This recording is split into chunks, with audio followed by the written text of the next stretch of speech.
En el fondo sabemos que esto tiene sentido. Encaja con nuestro concepto de la justicia y la equidad. Sin embargo, crea un problema obvio para cada uno de nosotros.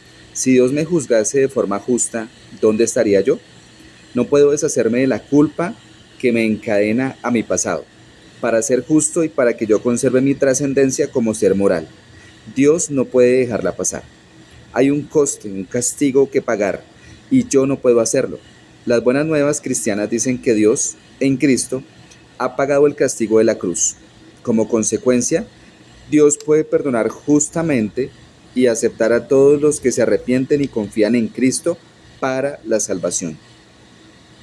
Hitchens, aunque parecía tener una perspectiva mejor sobre el asunto que Dawkins, seguía sin verlo claro, escribió: yo pago tus deudas, amor mío, si tú has sido imprudente y si yo fuera un héroe como Sidney Carton en Historia de dos ciudades, podría incluso cumplir tu condena u ocupar tu lugar en el patíbulo.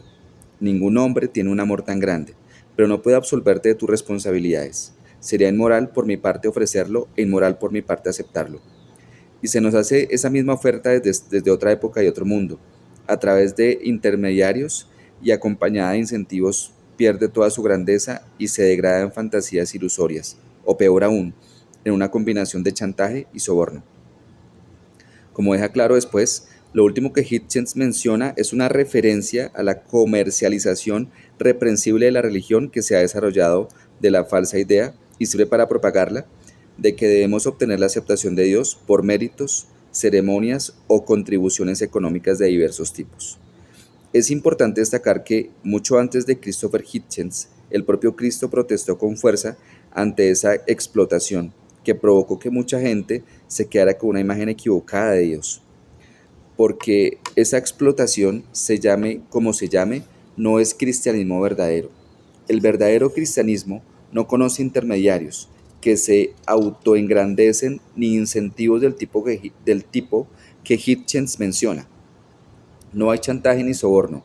Lo que el cristianismo nos enseña es, porque hay un solo Dios y también un solo mediador entre Dios y los hombres, Cristo Jesús, hombre, quien se dio a sí mismo en rescate por todos. ¿Qué significa esto?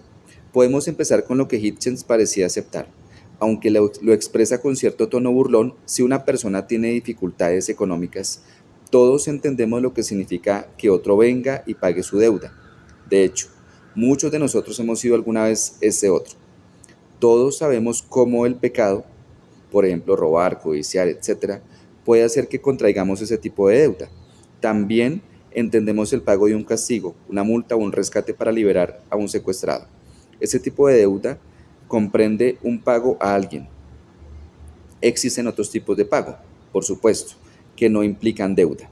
Podríamos decir que Sidney Carton pagó el precio final para tomar el lugar de Darnley en Historia de dos ciudades. Ese precio fue muy irreal, pero no había nadie para recibir ese pago.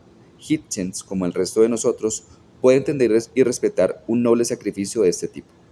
El principio vicario que uno toma en el lugar del otro es algo con lo que estamos familiarizados de alguna manera. Hitchens llega a su callejón sin salida moral. No puede absolverte de tus responsabilidades. Sería inmoral por mi parte ofrecerlo e inmoral por tu parte aceptarlo. Tiene claro que un ser humano no puede absolver los pecados de otro ser humano. Hitchens no fue el primero que planteó esta cuestión. Los expertos religiosos de la época se la presentaron al propio Jesús. Los escribas se asombraron y enojaron cuando Jesús dijo a un hombre paralítico: tus pecados te son perdonados. Tiene sentido. Si yo te he ofendido o dañado gravemente cuando me lleves al juicio, ¿qué pensarías si el juez me dijese: te perdono? Tendrías todo el derecho a protestar. Espere un minuto. Esto es absurdo. Aunque usted sea el juez, no puede perdonar a este hombre. Es a mí a quien ha perjudicado, no a usted. Perdonar es una prerrogativa mía, solo mía. Uno de los libros más famosos que se ocupan de ese asunto en profundidad es El girasol de Simón Wiesenthal. Cuenta la conmovedora historia de cómo este señor, mientras era prisionero en un campo de concentración en Ucrania, fue llevado por un camillero del hospital a una habitación en la que se estaba muriendo un joven soldado nazi. El soldado a quien este señor desconocía, el soldado a quien Wiesenthal desconocía, le contó que había participado en una horrible atrocidad de la SS en la ciudad de Propetrovsk. Había hecho estallar una casa llena de familias judías y había disparado a los que trataron de salvarse en vano. El nazi suplicó a Witzenhall, como representante judío, que lo perdonase. Seguimos la historia en la próxima lectura. Un abrazo.